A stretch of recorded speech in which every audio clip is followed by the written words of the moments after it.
नमस्कार विद्यार्थी मित्रांनो, 8वी मराठीचा 14वा पाठ फुलपाखरे या धड्याचा स्वाध्याय आपण आता इथे सोडवणार आहोत. तर स्वाध्यायाचा पहिला प्रश्न आहे, वैशिष्ट्य लिहून तक्ता पूर्ण करा.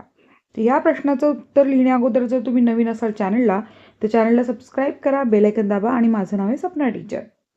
तर इथे आपण उत्तर लिहूयात. फुलाचं नाव आहे झेनिया. देठ राठ, पाने वृक्ष, फुले बहुरंगी आणि बहुढंगी. पारिजातक, देठ खडबडीत, खरखरीत वृक्ष, पानं खडबडीत, रखरखीत वृक्ष आणि फुले नाजूक सुंदर सुगंधी.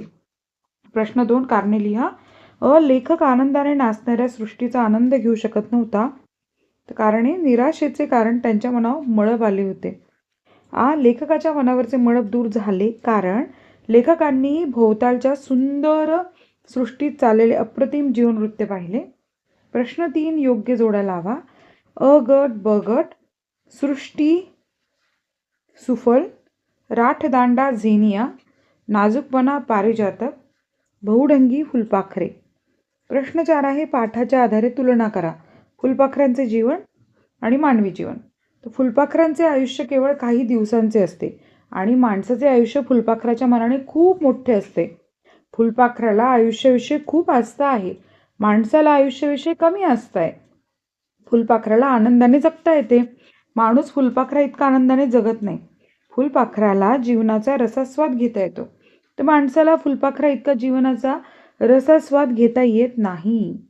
प्रश्न 5 आहे, पाठाच्या आधारे तुमच्या शब्दात लिहा.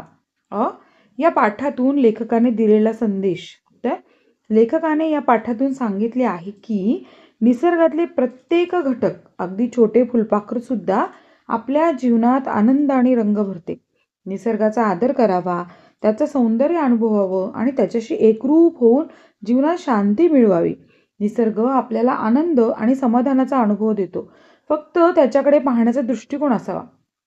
प्रश्न क्रमांक, निसर्गातील घटक मानवी जीवन आनंदी करतात. उत्तर, निसर्गात कोणतेही कपट किंवा कारस्थाने नसतात. फुलं आनंदाने फुलतात, फुलपाखरं बागडतात आणि त्यांच्या साध्या स्वच्छंद जीवनाने माणसाच्या मनातील दुःख, कष्ट आणि निराशेचे विचार दूर होतात. लेखकाच्या बाबतीतही हेच घडते. त्याचं मन निराशेनं भरलेलं असताना फुलं आणि फुलपाखरं पाहून त्यांना जाणवतं की संकट तात्पुरती असतात, पण आनंदमय जीवन हेच कायम टिकणारं असतं. फुलपाखरं जशी लहानशा आयुष्यात आनंदाने जगतात, तसंच आपणही जगायला शिकायला हवं. प्रश्न क्रमांक 6, जशी दृष्टी तशी सृष्टी या वचनातील विचार स्पष्ट करा. उत्तर, जशी दृष्टी तशी सृष्टी या वचनाचा अर्थ आहे की माणसाचे विचार आणि दृष्टिकोन यावर त्याला जग कसं दिसतं हे ठरतं.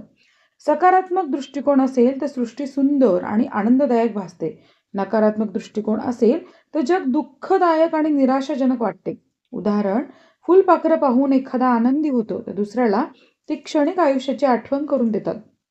प्रश्न 7, भाषेतील सौंदर्य या दृष्टीने पाठातील वाक्य शोधावं, लिहा. उदाहरणार्थ, जीवनाची व चैतन्याची आनंदाची कारंजी येथे थुई थुई उडत होती.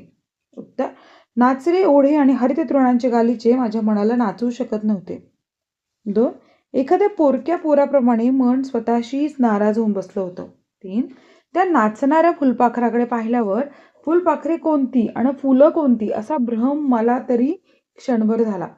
4, उडतायत ती फुले की डोलतायत ती फुले अशी शंका वाटणे. इतके रंगाचे सादृश्य झेनियाच्या फुलात आणि फुलपाखरांमध्ये होते. खेळूया शब्दांची. खालील वाक्यातील अधोरेखित केलेल्या अव्ययाचा प्रकार ओळखा. सतीश वारंवार आजारी पडतो. वारंवार हे क्रियाविशेषण अव्यय. रस्त्यावर वाहनांची दुतर्फा गर्दी होते. वर हे शब्दयोगी अव्यय. आई सकाळी लवकर उठली कारण तिला आज गावी जायचे होते, कारण हे उभयान्वी अव्यय. शाब्बास, तू खूप छान खेळलास. शाब्बास हे केवळ प्रयोगी अव्यय.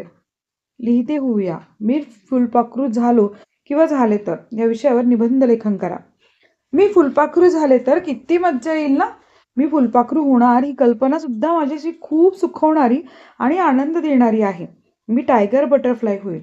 आपल्या सभोवताली उडणारा रंगबिरंगी फुलपाखरू जेव्हा आपण स्वतःच होतो तेव्हा काय करू आणि काय नको असं मला होईल. कितीतरी वेगवेगळी फुले, वेगवेगळी झाडं यांच्यावर बसणं, मनमुराद मकरंद पिणं हे सगळं माझ्यासाठी किती भारी असेल ना. त्याचसोबत मला माहिती आहे की माझ्यासाठी फुलपाखरू होणं एक संधी असणार आहे. वेगळ्या फुलांना समजून घेणं आणि त्यांच्यातल्या वेगळ्या मकरंद चाखणं आणि त्याचसोबत या फुलांचं परागीभवन सुद्धा करणं, म्हणजे पुन्हा एकदा नवीन छान छान फुलं यामुळे तयार होऊ शकतील, वेगळी झाडे तयार होऊ शकतील.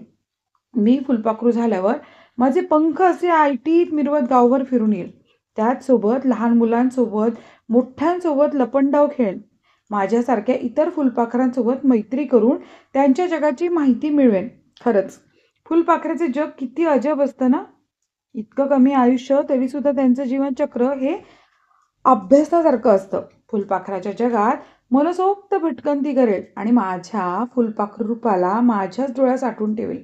खरंच फुलपाखरू होणं म्हणजे एक सुंदर स्वप्न, जिथे आनंद, सौंदर्य आणि निसर्गाची किमया अनुभवता येते. शोध घेऊया. आंतरजालाच्या साहाय्याने विविध प्रकारच्या फुलपाखरांची माहिती मिळवा. त्या माहितीचा संग्रह करा. उपक्रम: तुमच्या परिसरातील उद्यानाला भेट देऊन त्याचे निरीक्षण करा. मिळवलेली माहिती वर्गात सांगा. प्रकल्प: तुमच्या परिसरात आढळणाऱ्या किमान 5 फुलांचे नमुने गोळा करा. वर्गात त्याचे प्रदर्शन भरवा. तुम्ही जमा केलेल्या फुलांचे विशेष या विषयांची माहिती वर्गात सांगा. कोणती फुले तुमच्या परिसरात जास्त प्रमाणात आढळतात ते जमा केलेल्या फुलांच्या नमुन्यावरून सांगा. आता खालील शब्दकोडांमध्ये नामे, सर्वनामे, विशेषणे व क्रियापदे लपली आहेत. ती शोधा व दिलेल्या तक्त्यात भरा. रमेश, अनया, नीरजा,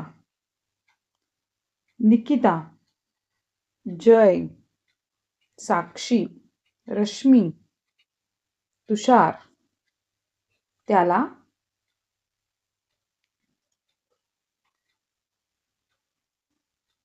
आम्ही, तुम्ही, मला,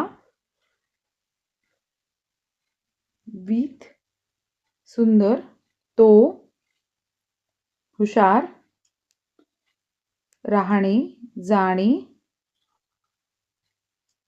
आणि टवटवीत. आता यातली नामं काय काय होती? रमेश, साक्षी, अनया, निकिता, नीरज, रश्मी, जय, तुषार, तवा आणि विथ ही नामं आहेत. सरनामं कोणती होती? त्याला, आम्ही, तो, मी, तुला, तुम्ही, मला. विशेषणं कोणती आहेत? सुंदर, कल्पक, लाजणे, हुशार, मजा, टवटवीत. क्रियापदं कोणती आहेत? करणे, राहणे, लाजणे आणि जाणे. आपण समजून घेऊयात. खालील वाक्य वाचा व अभ्यासा. अ गट आणि ब गट. चंद्राचा उदय झाला. दिवसामागून दिवस चालले तशी त्याची प्रतिष्ठा वाढत गेली. चंद्रोदय झाला. दिवसेंदिवस त्याची प्रतिष्ठा वाढत गेली. उत्तरं लिहायचीत बरं का. दोन्ही गटातील वाक्यांचा अर्थ एकच आहे का? होय. दोन्ही गटातील शब्द सारखे आहेत का? नाही. अ गटातील व ब गटातील गटातील अधोरेखित शब्दामध्ये फरक, तर त्याचा फरक आहे सामासिक आहे. बोलण्याच्या ओघात आपण शब्दातील परस्पर संबंध दाखवणारे विभक्ती प्रत्यय व काही शब्द गाळून सुटसुटीत असे शब्द तयार करतो. उदाहरणार्थ ग्रंथाचे आलय म्हणजे ग्रंथालय. शब्दाच्या अशा एकत्रीकरणाला समास असे म्हणतात. शब्दांच्या एकत्रीकरणाने जो शब्द तयार होतो त्याला सामासिक शब्द असे म्हणतात. आता समासाचा विग्रह करायचा. म्हणजे सामासिक शब्द कोणत्या शब्दापासून तयार झाला हे स्पष्ट करण्यासाठी आपण त्याची फोड करतो. या फोड करून दाखवण्याच्या पद्धतीला समासाचा विग्रह म्हणतात. आता ज्ञानरूपी अमृत म्हणजेच ज्ञानामृत. 5 आरत्यांचा समूह म्हणजे पंचारती. प्रत्येक घरी म्हणजे घरोघरी. निळा आहे कंठ ज्याचा असा तो नीळकंठ. गुरु आणि शिष्य गुरु शिष्य. समासात कमीत कमी 2 शब्द असावे लागतात. त्या प्रत्येक शब्दाला पद असे म्हणतात. त्या 2 पदांपैकी कोणत्या पदाला प्राधान्य आहे यावरून समासाचे 4 प्रकार ठरतात. पद: पहिले पद प्रधान, अव्ययीभाव समास. दुसरे पद प्रधान, तत्पुरुष समास. दोन्ही पदे प्रधान असतील तर द्वंद्व समास आणि दोन्ही पदे गौण असतील तर बहुब्रूही समास. सूचना फलक. सूचना तयार करताना लक्षात घ्यायच्या गोष्टी. सूचना कमीत कमी शब्दात असावी. सूचनेचे लेखन स्पष्ट शब्दात नेमके विषयानुरूप असावे. सूचनेतील शब्द सर्वांना अर्थ समजण्यास सोपे असावे. सूचनेचे लेखन शुद्ध असावे. तुमच्या शाळेत विज्ञान प्रदर्शनाचे आयोजन करण्यात आले आहे. हे प्रदर्शन पाहण्यासाठी पालकांना आवाहन करणारा सूचना फलक तयार करा. सूचना फलक करूया. विज्ञान प्रदर्शनाचे आयोजन नगर परिषद शाळा क्रमांक 4 तळेगाव दाभाड येथे विज्ञान प्रदर्शनाचे आयोजन केले. सर्व पालक व विद्यार्थ्यांना विनम्र आवाहन की त्यांनी शाळा क्रमांक 4ला 11 ते 4 या वेळेत विज्ञान प्रदर्शन पाहण्यासाठी भेट द्यावी, ही नम्र विनंती. धन्यवाद विद्यार्थी मित्रमैत्रिणींनो.